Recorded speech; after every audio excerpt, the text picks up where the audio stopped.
Hey, what's up? It's Ryan Westbury again. This is your orientation video to the new and improved Collier Schools Science Biology Curriculum Guide. Yay. So this is our new cover sheet page. Very fancy. This is a K-12 adoption here. And this hyperlink will take you to CPOMS in case you wanted to read up or check out more resources available to you on that site. I'm going to go down to the next page, which is changes. Here we have all the changes that have happened over this last summer and the reasons why. So the new yearly outlook page simplifies, new learning goals, combines, new content limits. This is the big one right here. No more EOC test item specs links, no more knowledge and performance. Everything is more sleek, better, and hopefully more user-friendly for you, the classroom teacher. So now this was a small committee that was involved in this, and a lot of things were adapted just that needed to get done because this is our fourth year of this course in EOC, so we're trying to adapt and keep on moving because that's how we survive. Alright, so our natural, let's see. You can read through these. Another important one might be the flex days, just completely removed, and then because we know that there is no such thing as flex days in high school because they're always consumed some other way. So we added days where we could and included them in this next page here. So quarter one, 44 days. Get down there so you can see this. Now we've changed the numbers of days throughout so that all this adds up to 44 and includes that 1 day for your quarter one benchmark, which is a district created test. Okay, that test is going to be over all these benchmarks, so the goal for you will be to cover these in those 44 days. Hyperlinks are all the same, so this will take you to the M21.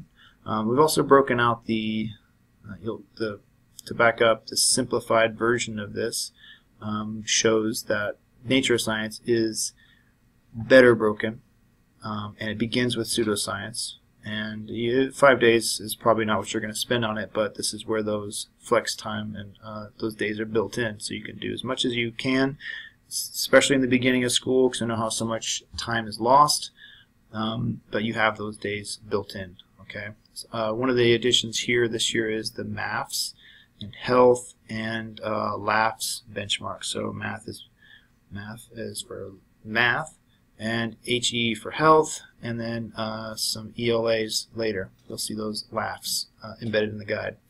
Now going through the quarter two, we have midterm, district created. There's 4 days allotted for that. Now there were some changes in the order you may notice. Some things were unlumped, some were relumped.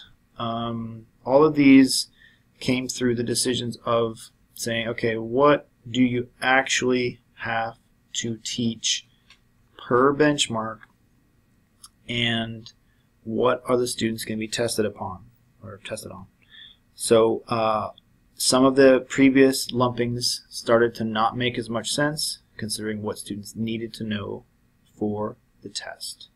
And some of the new lumpings made more sense because that's how they were grouped on the EOC and test item specs pages. So why break up what's already done and what whoever is creating these tests are looking at as far as separating benchmarks?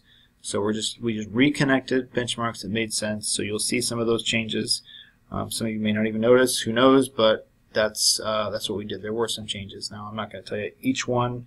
It's a mystery. So.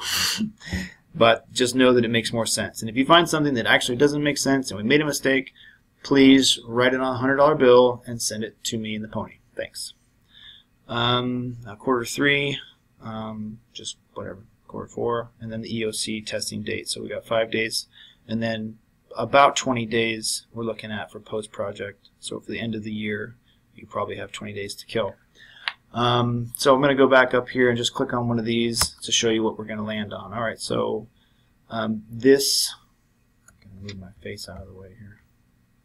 There we go, better. So your landing page is going to hit this. So you got unit is microscopes, big idea, and then the benchmark. Now what we've done is taken the learning goals are straight out of the Knows and Do's and the benchmark and item clarification. So these are all what the students actually have to do related to microscopes. Okay. Now, content limits, this one has none specified. Anything that they don't have to know is going to be listed here. So for the sake of just this one, I'm going to continue explaining our 0 to 4 scale. Now, this one was adopted from several Marzano trainings that we've had, and what you need to sort of retrain yourself on is starting at 0 and working your way up. Okay, so whichever learning goal you're going to address for the day with your students, whether it's different types of microscopes, the parts of the microscopes, whatever it is, they're delineated here, and we're starting at, I don't know what a microscope is, and then we're going to say, okay, how various microscopes, or maybe this should say what it is, but let's just assume that most students are going to be a 1 when they come in, and then we're going to work our way up slowly to a 2, and then we're going to end the benchmark on a 3. A 4 is an extension. Okay, so if you have kids that students that totally understand it, they like, I got this, I can totally teach how to, completely mount and work a slide, and I can teach other kids, maybe that student needs to try something else. Okay, so a 4 is your extension. Again, 3 is your target, 4 is your extension. All right. The next page is the resources page. This one's a little light, so what we have here is our Pearson SuccessNet page.